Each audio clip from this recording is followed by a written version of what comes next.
Good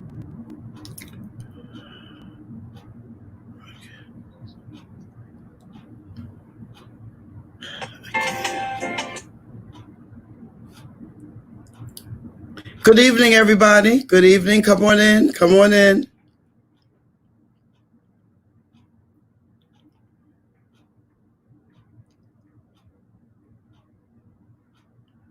Good evening, everybody.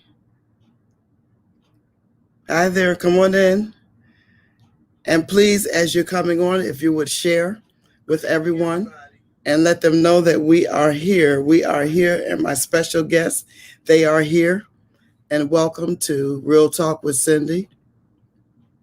I'm so glad that you decided to be a part of this tremendous evening. So please come on in. Come on in. Come on in the room, as they say. And welcome to Real Talk with Cindy.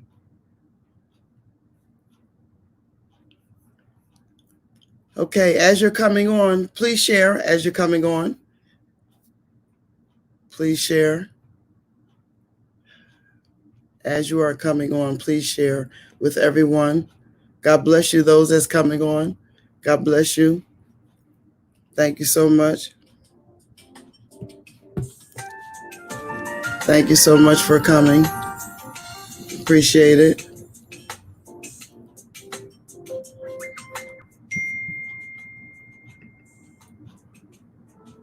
Good evening, John Massey. Good evening, Pastor Gary. Good evening, Lynn. Thank you for joining us.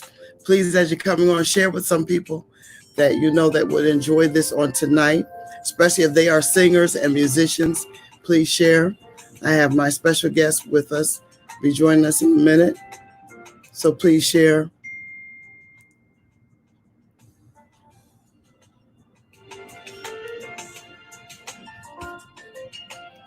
Please share.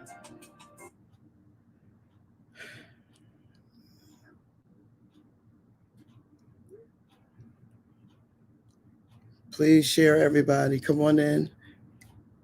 Good evening, Deacon Russell. God bless you. Thank you for joining. Thank you for joining. Well, we're going to get started this evening because we have so much to talk about on tonight. And my first guest that I'm bringing on is Dr. Patrick Lundy. And he's going to, I'm introducing him, but we're also going to talk with him, and he's going to give us some insight on his ministry and I want him to talk about his journey, his music journey, how he got started, and his tremendous choir, the Ministers of Music. So, Patrick, how are you doing tonight? Cindy, I'm doing very well, especially since I'm on. I was struggling there for a minute. Yes, but you made it. I made it. So it's so good to talk to you. We've been trying to do this for a minute now, so I'm glad it all worked out. Yes, we have. Yes, me too. Yeah. Me too, and I'm so glad. So share with us as to what God is doing and how did you begin in music and, you know, the instruments that you play. So just share a little bit about it. Well, now, if you could talk to my parents, they would tell you that my musical journey started in the kitchen with pots and pans, and they knew right away that I was musically inclined because I was banging, but I had a little rhythm, and they could see that there was something there. But no, I started. I'm from Georgia. I'm from Thomasville, Georgia, a small town, 4 hours, or almost 4 hours south of Atlanta, Georgia, and I had the great opportunity of worshiping at the First Missionary Baptist Church at the time. Dr. I.M. Mullins was the pastor. He's a Morehouse graduate, but he was also a part of the Morehouse Glee Club.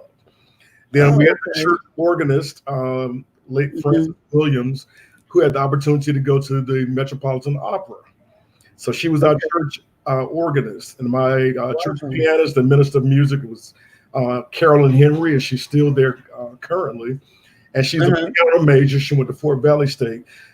Then there was Jacqueline Saunders, who was from the area too. She was an English teacher, but a great singer and musician. So that's the kind of staff that I grew up under, and with all different kinds of music. And so I had that kind of influence from, you know, as long as I have known as a child. Many people don't know that I started out in the Georgia Mass Choir. under Wow. John and Milton Bigham. Yeah, I was an original member as a teenager.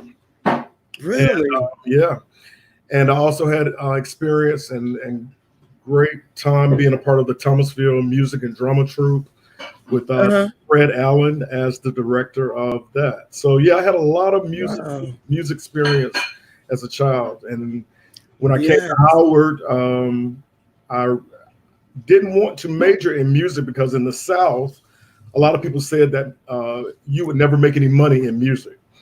Yeah. So I did not start out in music, but eventually I was influenced by our Phineas Paul Gallen, who's the director of the Howard Gospel Choir.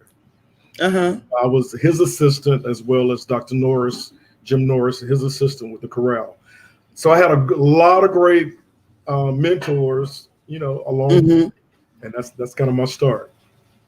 Right. Wow.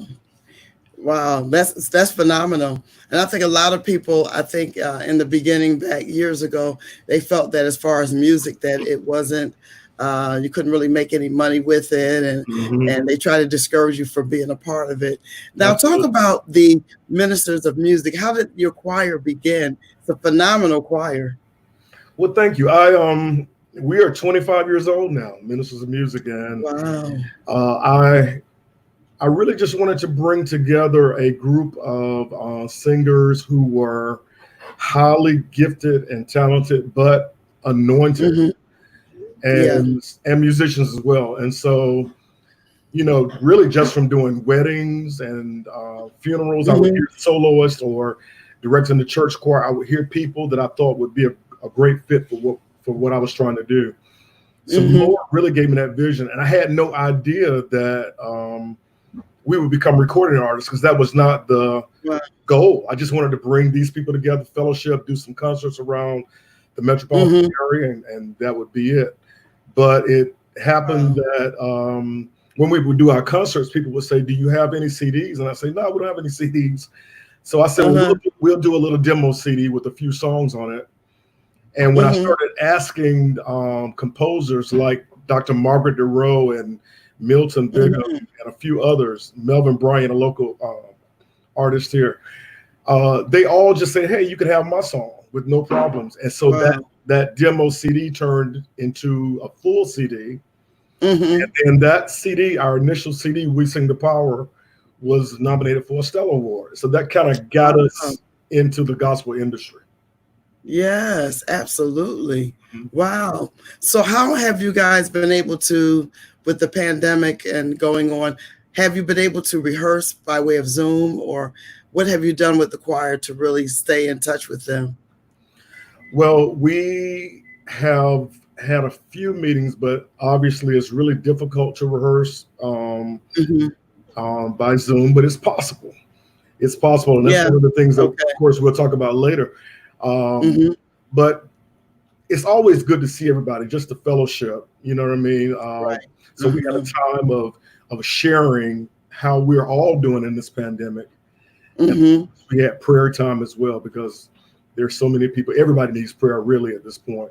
So that's pretty much how we've been doing. But the good thing is we were able to record last year in November. 25th anniversary. So we're going to be working on that pretty soon. Getting that together. Wow. Yes, absolutely. And now the church where you are, it's Reed Temple AME Church in Maryland. That's and how are you guys making out as far as through the pandemic and with your music ministry there? Yeah, we're doing really well. We have a brand new pastor, so we were already in transition. Pastor Mark Whitlock from California is our pastor. Our former pastor retired. And so Pastor Whitlock is there. So we were already kind of working in transition, and then all of a sudden the pandemic. So we are really working hard there. As you know, there's always a remnant of people who are willing to go on and serve and for the Lord. And so we just came together and said, you know what, we have to do this for our church and for our pastor, because he's brand new. He doesn't have a lot of old footage that we can use to, keep our services going. So what we're doing is we're taping once a week. We're taping brand new services. Our governor gave us a mandate of 10 people. That's all we have. So we're making that work with 10 people Sunday after Sunday. Yes, that's phenomenal. It's Yeah, really good. God has kept us. Yes. And now you have another ministers of music, which is in Georgia. That's right. I have a How did Georgia. it come about? Well, again, I'm from Georgia, and years Okay. ago, there was an event that I was putting together in conjunction with the American Cancer Society, and we did a Okay. concert at Dr. Paul Morton's church there in Atlanta. And what I did Okay. was, instead of bringing the DC ministers to Atlanta, I said, you know what? I know all these singers from around the state of Georgia. I'm going to bring people I grew up with singing and some of my Mm-hmm. friends together. And so I brought about 45 singers together for that one event. And it was such a Wow. blessing that everybody said, you know what? We need to keep this together.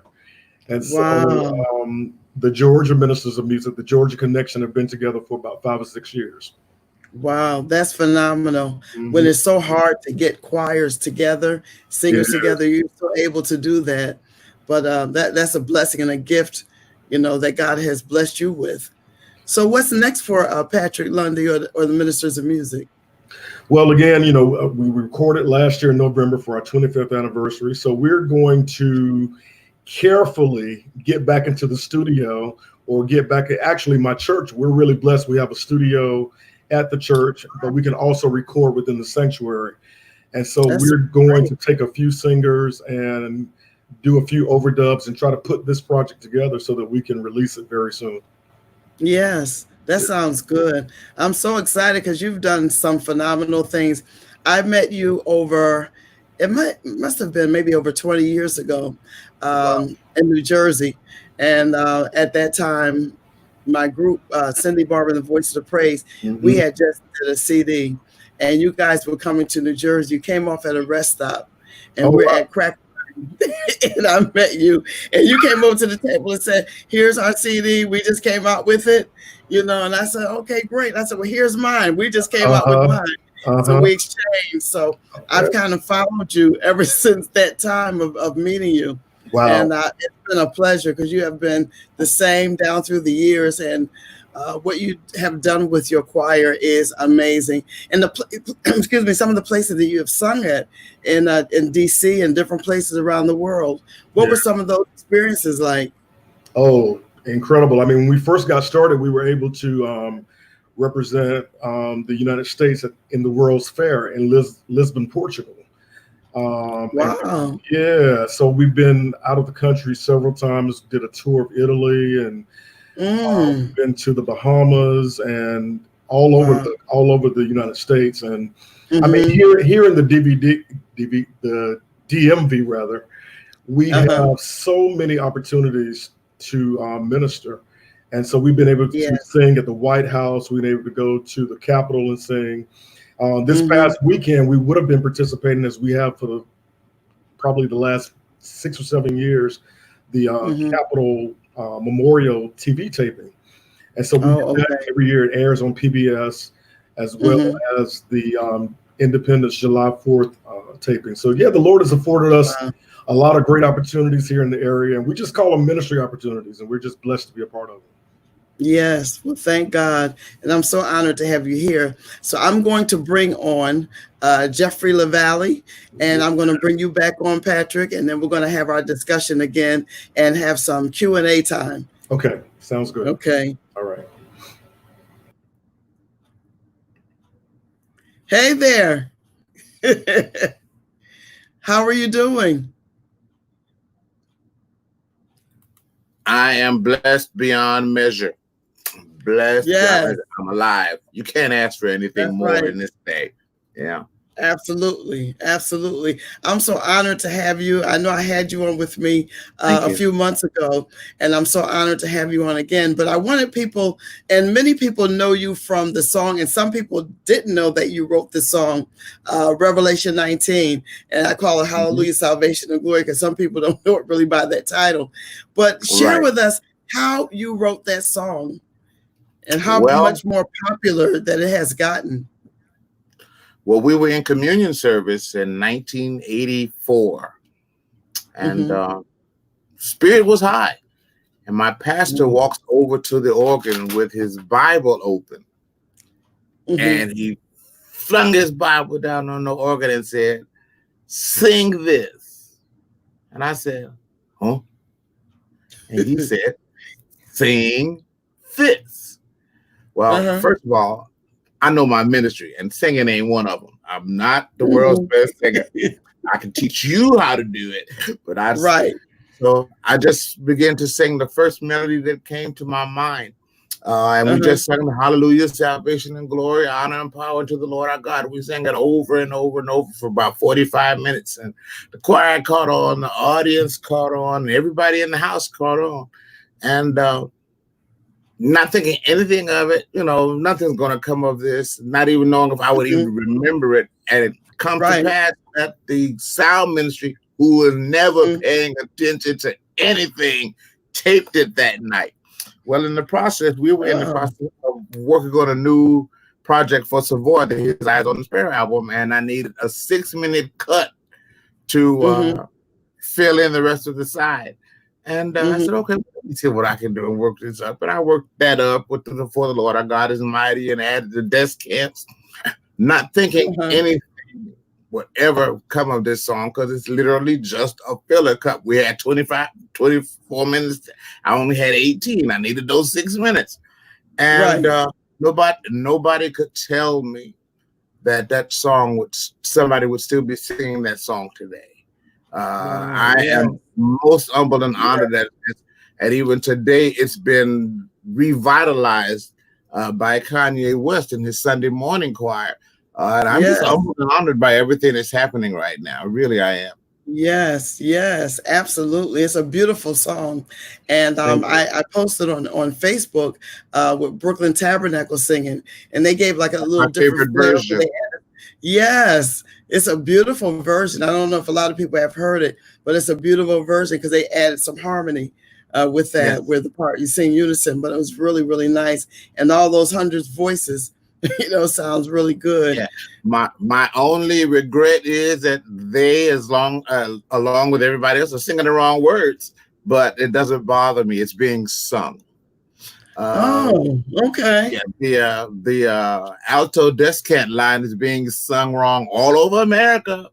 Really? Oh yeah, most people are saying all praises be to the King of Kings and the Lord our God. He is wonderful. When it's actually all praises be to the King of Kings and the Lord of Lords. He is wonderful. But as long as we're singing it, right. Absolutely. Could you tell us how many songs have you written? I know it's been many. It's funny that you would mention that, because I just looked at my published catalog last week through BMI, and through BMI, I have 262 songs that are published. I didn't even know that myself until last week. So that's a blessing. Wow.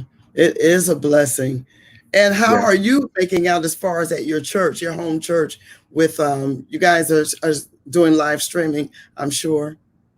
Well, we are live streaming, but we're doing very little music. Every now and then, Pastor will say he wants a soloist or something, but the choir's not singing. I don't have a praise team out front singing, and we have the space to accommodate all of that. But I'm trying to follow his wishes. So right now, we're just backing up and letting him have what he wants. When he asks for a soloist, I have somebody ready to do it. But other than that, we're just sitting back. Actually, we were supposed to record May the 9th. And so all of that's been pushed back. So we're just waiting for what's to come. Yes, absolutely. So I'm going to bring Patrick back on, and we're going to discuss, some people were asking some questions, and I want people to ask questions if you have some to ask my guests. People want to know, with this pandemic, what are we to expect as far as with things going on? Because we've been hearing from the CDC, for what I heard, that we will no longer be able to accommodate choirs.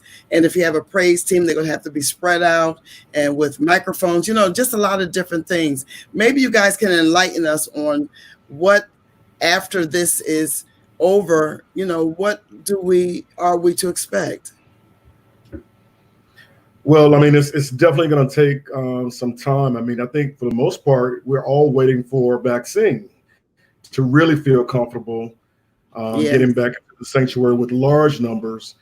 And most of you have heard that singing period is just not a good thing. But at the same time, our services need to continue. And I think it's really important that the minister of music or director of arts pray and ask God what it is that we can do in this time, and not be so in a hurry to return back to what we had. We really have to, as the Bible says, forgetting the things that are behind us and press forward. Right. We got to focus. I think that's the word. Focus on what the Lord is asking us to do in this time. What we're doing at Reed Temple now, we literally have a praise team. I call it 3+1. It's a soprano, an alto, and a tenor, plus a soloist or plus the director. And we're just kind of making that happen as best we can. We're spreading out, distancing ourselves. Right. Our sound engineer is clean. Make sure mics are cleaned and to make sure everybody feels comfortable doing what they're doing. And you don't have to have your full service. You can abbreviate your service. You can have a short praise and worship at the top, and a sermonic, and the pastor can preach. I mean, it doesn't have to be what we are normally accustomed to. Just to having, absolutely.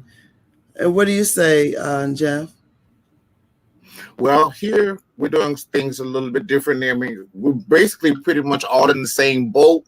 Our boats just may be in different sizes, and we may not be experiencing the same thing. Right. We are in the process now of putting together. We have 3 praise teams, but I'm getting ready to put together another team that's going to minister basically to those on the that attend the online services, because you need the space, you need the distance. They're saying at one time they said 6 feet, but I found out listening to the call that Dr. Lundy was on last week that it's not 6 feet. It actually begins at 16 feet. And we need that much. Yes, we need that much distance between singers. And we're fortunate enough to have that much space across the front of the church to handle it within the pulpit and the choir stand. But most of us are so used to singing like this on top of each other that it's going to take a while to get used to that, including the musicians. There has to be a spacing that's done between us. So we're in the prepping for that right now. We're looking at that. We went to a musical in March, and I took my choir, which is something I seldom do, because on Saturday night, that's prep night for me. I'm getting ready for Sunday morning. Particular Saturday night, the 14th of March, and I don't know if you've heard of the father and son that died from the COVID-19 here in the Flint area. The father died that Friday, that Thursday, and the son died that Saturday. Well, they were at the musical. Both of them were at the musical we were at.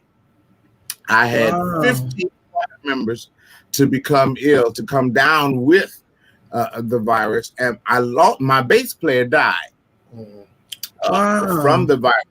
So I'm in the process of that. Pull things together to make everybody.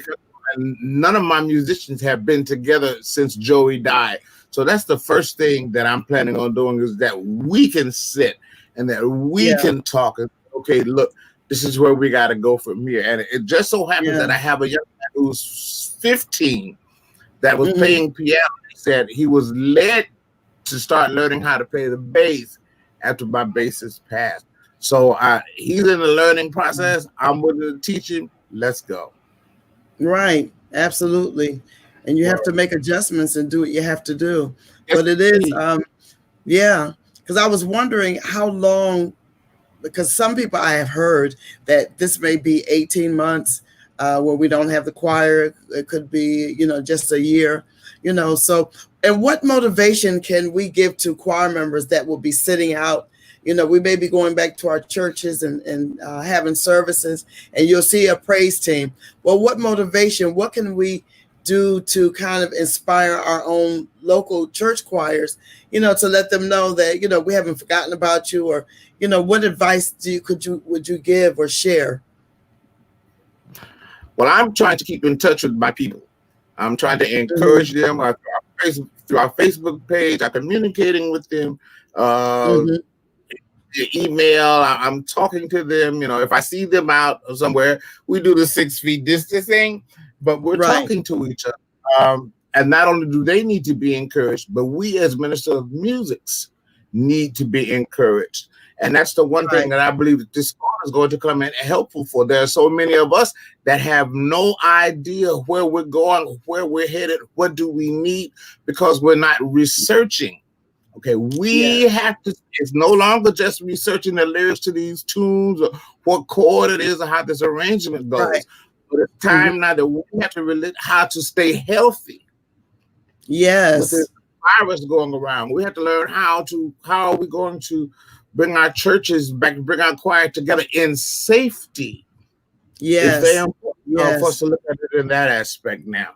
Yes, absolutely. And safety is so important. And so many people are, fearful with this virus of coming out, and how is it going to be, how's it going to look? We're going to have to sit, 6 feet, they're saying, in churches, and we can't pass the offering basket anymore.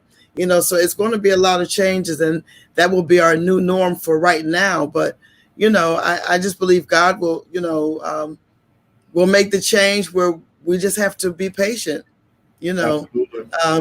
David Winslow, you both know David Winslow, I'm sure. Hey, he's on, and he's saying rotate choir members on different Sundays. I guess it depends on how many people. Right. Well, I was going to say, in terms of, it's so important that we engage our singers as much as possible. So obviously a lot of people are using Zoom to have Zoom fellowships. I mean, and that fellowship really just might involve you just everybody talking and sharing where they are and how they're dealing with everything. Right.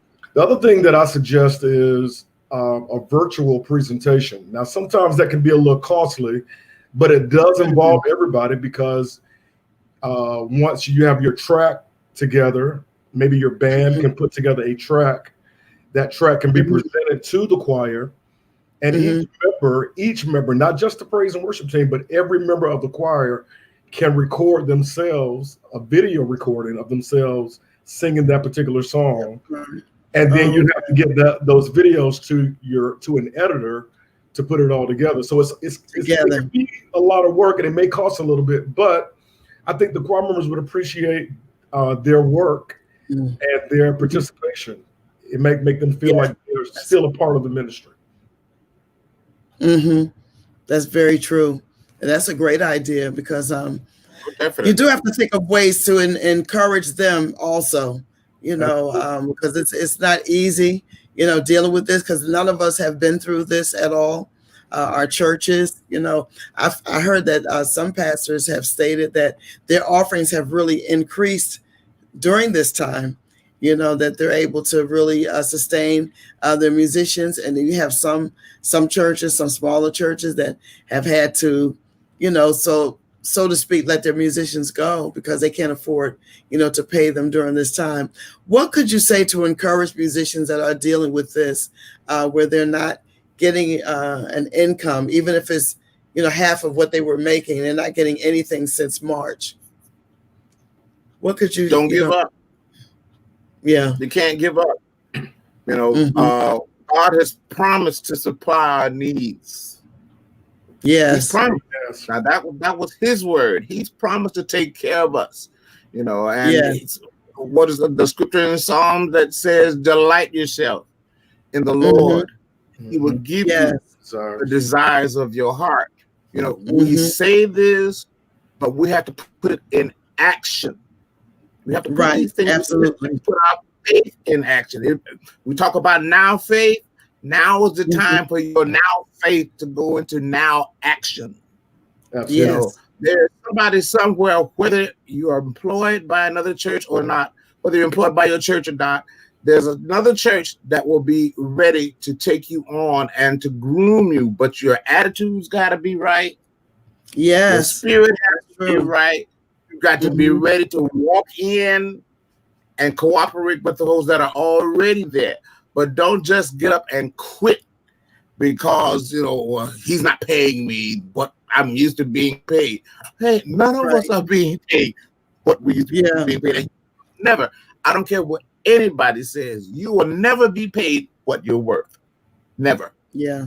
Because the gift that God has given is invaluable. And you have to remember that. So if you're being paid at all through this pandemic, be thankful.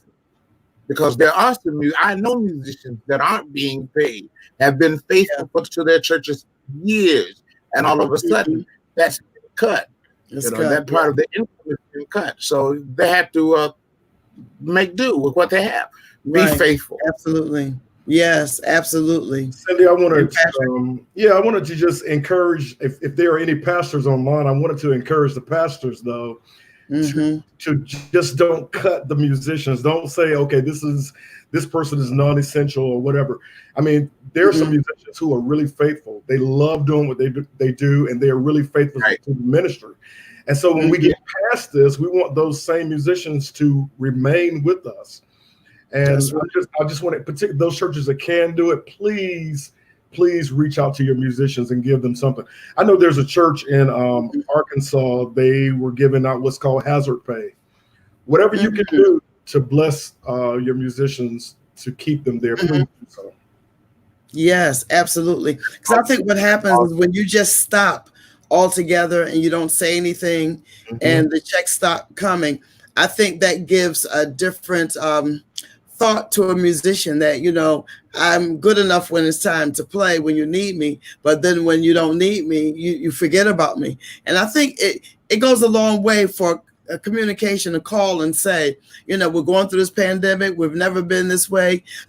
We can give you something. We can't give you what, you know, even if we do it once a month, we can't give it to you every week like we did because the money's just not there. But I think when you cut someone just like that and don't say anything, don't even call them, how are you making out? You know, anything, you know, I think that says a lot. And some musicians, from what I heard, that, you know, they're thinking about going other places when this is over because they have not heard from some of the pastors. So I even admonish some of the pastors to really call. You know, it's still not too late to give a musician a call. How are you doing? We're sorry for all this that's going on, you know, at least to reach out to them. And they would respect that and appreciate that. That goes a long way. Absolutely. Now, someone is asking a question. How are you doing how are you doing rehearsals? James earlier question. And he's a member of the Dorset Convention. We are experimenting with Zoom. And why am I saying experimenting? Because my choir members are pretty much, except for my young adult choir, they're old as I am. And I'll be 67 in 10 days.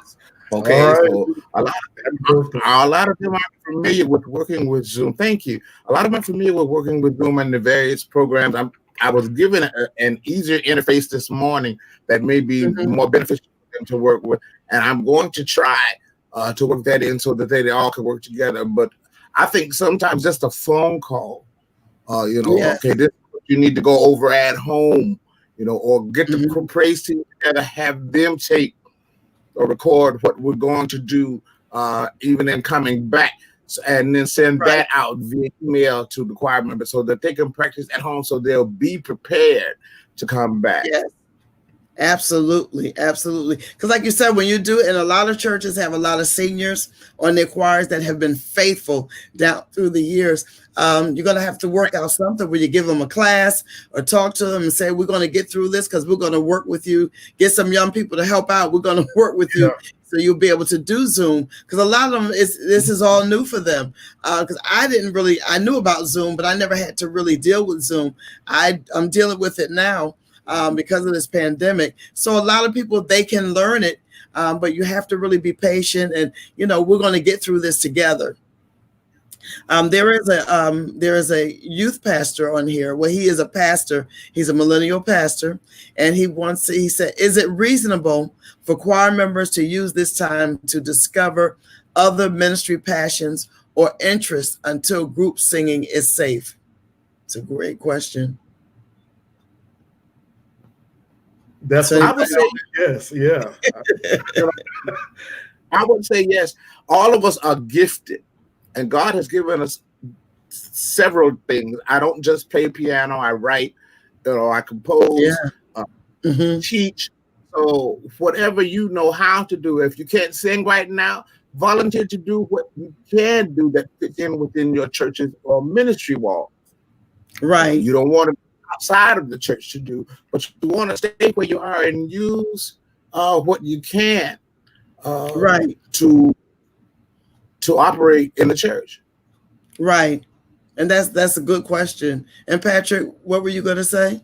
Well, I mean, everybody should be praying. I mean, some people really have a gift, and they have, the church at large. I mean, we have a calling team at my church where people literally call to check on you to see how you're doing. So that's something that maybe a choir member has never thought of, doing, but that's definitely a needed. It's needed. Prayer is always needed. That's a great idea. That's a great idea, because it's nothing like people feeling, because at this time there's a lot of fear, anxiety, not knowing what's next, and they're panicking, tired of being in the house. But just to hear that person's voice, we're reaching out to you to see how you're doing. That means a lot. I have a question here. Or I think it's a question or a statement. I don't believe there is safety. We are fighting something that we cannot see more now than ever. If the virus is airborne, we have no defense. Really, our masks are just a small piece of resistance. Lives will be lost if we don't take caution. I would love to go back to church. However, now may not be the time. We have other resources and platforms right now that are proven to be successful, such as the platform that we are on now. I totally agree. But I also believe that just like we have persons who are on the front line, like our doctors, our nurses, our persons who are in grocery stores, drugstores, there are those of us who are called in leadership to do the best we can with what we have. And I don't twist anybody's arm to sing. Even the trio that I use. I'm always saying your health, your well-being is paramount. So you pray about this before you leave the house. If you're comfortable, if you prayed and you feel the Lord is leading you to still serve during this pandemic, then we'll go forward in faith. I think that we can't ignore faith. I mean, that's that's who we are as Christians too. I'm not saying not to have common sense, but I think, again, like I said earlier, we have to be praying and asking God what it is that we should be doing right now. And I'm just praying that as I go into my church once a week versus every day, like some people are doing, that the Lord is covering me and he's keeping me. And I'm praying to serve all of those who are doing the same thing. Yes. Yes, sir. Because safety is very important. And because you never know who has the virus, so your safety is important. I've seen even musicians come in with their mask on. I've seen them, sometimes they're playing their instruments with their mask on and they're separated from the other singers. And then I've seen some live streams where everybody is so close, together, but that distancing is important. It is very important. Very important. Cindy, to piggyback on something that Jeffrey said, and we were talking about re-entering into the church. I mean, there are going to be a lot of rules. Yes. You can't congregate when you come to church. Some churches, like my church, we're talking about taking your temperature through the scanner as you come into the church. You cannot sit with your family the way you're accustomed to sitting. Your children have to be distanced as well. These are a lot of rules that will come into play. You must wear a mask. So, I mean, I'm praying that we all abide by them, because I know how we can be when it comes to rules. And so I'm praying that that we really do this the right way to try to, alleviate the consequences. Yes, absolutely, absolutely. That makes perfectly good sense to me. It does. It makes a lot of sense. And you really have to stay prayerful. And like you said, this is going to be our new norm. So you really have to learn to adjust to it. And it's going to be an adjustment for pastors, for choir members, singers, everyone. It's a great adjustment. I was on a call totally by accident last night from the National Action Network, Reverend Al Sharpton and Bishop Richardson, Noel Jones, Shirley Caesar, and E. Dewey Smith. And one of the things that impressed me out of that call was E. Dewey Smith said, here we are trying to have Flintstone Church in a Jetson age. So our whole outlook has to change because everybody's situation is changing. Be you Baptist, Full Gospel Baptist, Church of God in Christ, spiritualist, whatever denomination you are, at this point, your whole outlook has to change. We, again, as ministers of music, we have to start doing research as to how to best protect our people so that our people don't become ill. That's true. You got to start looking now before we go. We've been under lockdown since March. Right. We're supposed to be released on June 12th. I'm sure we won't be going back into our churches immediately. We'll be going back maybe in July. Those buildings have to be sanitized. Those instruments have to be sanitized. Those microphones definitely have to be sanitized. There's no more sharing a microphone. Those days are out. Those days are out. So we've got to figure out ways to accommodate all this stuff. And it's not going to be easy, but it can be done. Absolutely. That's right. Absolutely. And just like you said, the ministers of music have to start doing their research on how to keep everyone safe. And with rehearsing, it's a totally different. It's like I said, it's different for everybody. Everybody. Nobody is really excluded. Those leaders are really not excluded. And one comment said, yes, the microphones, definitely. They were even, somebody I heard even said they should even bring their own mic and take it back with them and keep their own microphone because there's no more sharing.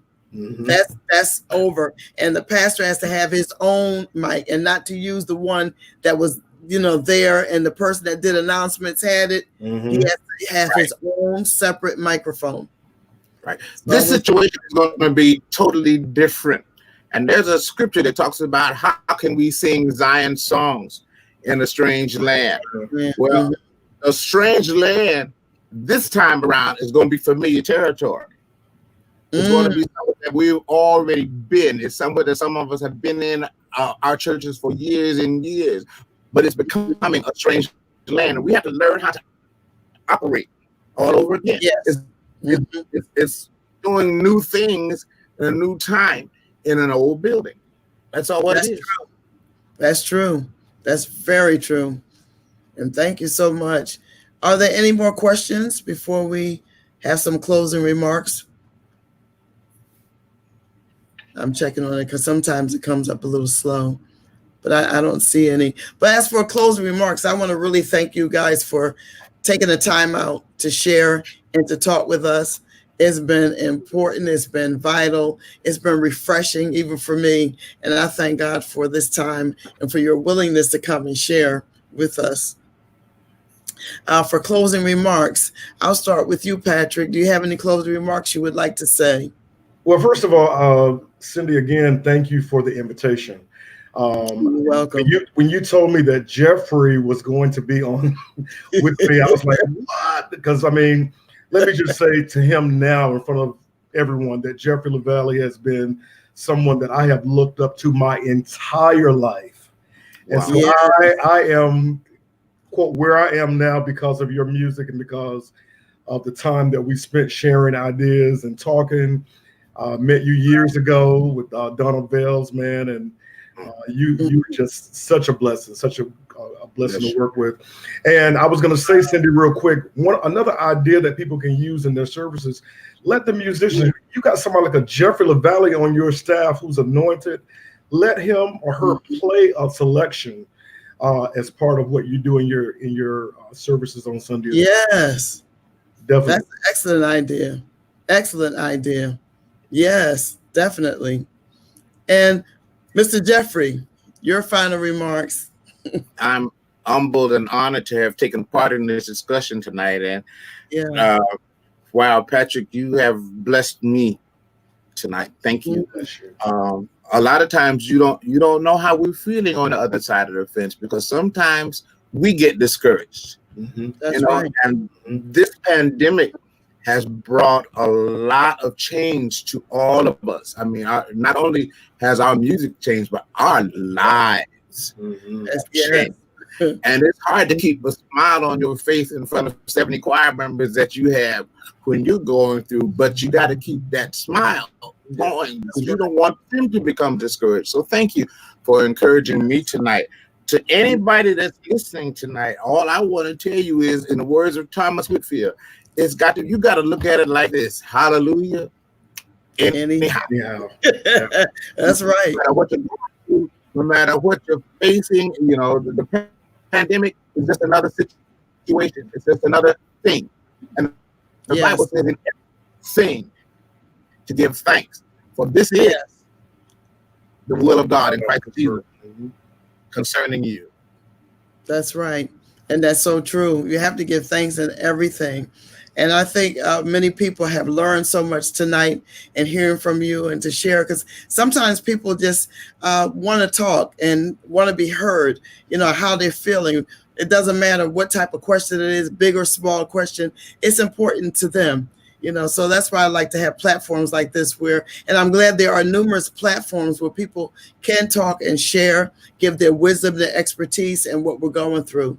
Because this too shall pass. But right now, there's the tremendous change. Can I say one more thing? Yes. There are people that are listening to this conversation that are too ashamed to ask that question, or they don't feel like they should ask it in this form. If there's anybody that is looking for someone to just talk to, if you need an ear, if you need somebody that can give you that encouragement or help you in the direction that you're going, I make myself available. That's why we're here. If somebody hadn't encouraged me or built me up, I wouldn't be who I am. I offer myself to you. You want to reach me? I got a Facebook page. I'll give you my number, whatever it takes, so that we can be on the same page, and we are helpers one to another. And I'm willing to help any and everybody that I can. Wow, that's phenomenal. Coming from the legend. So God bless you. God bless you. And also I want to thank everyone that has taken this time. I did see my mother come on. I did see my aunt Dolores down in Greenville, South Carolina. She's on. And so many of you that are there, Patrick is waving at you. So many of you that are on tonight. And I thank you for being here, for your time. David Winslow and different ones. I hate to start calling names, but there's so many that have been on that have responded. And I thank you for your questions. And even like he said, those that didn't have a question, if you want to reach him or any of us, feel free to do so. We're all on Facebook. We have inboxes that you can leave your number or whatever, and we'll be glad to talk to you. And I also, if you would like to be a blessing to us on this platform at any time, I put the Cash Apps there. And it's always nice to sow into someone's ministry where God will bless you. If you do that, to be able to sow in someone's ministry.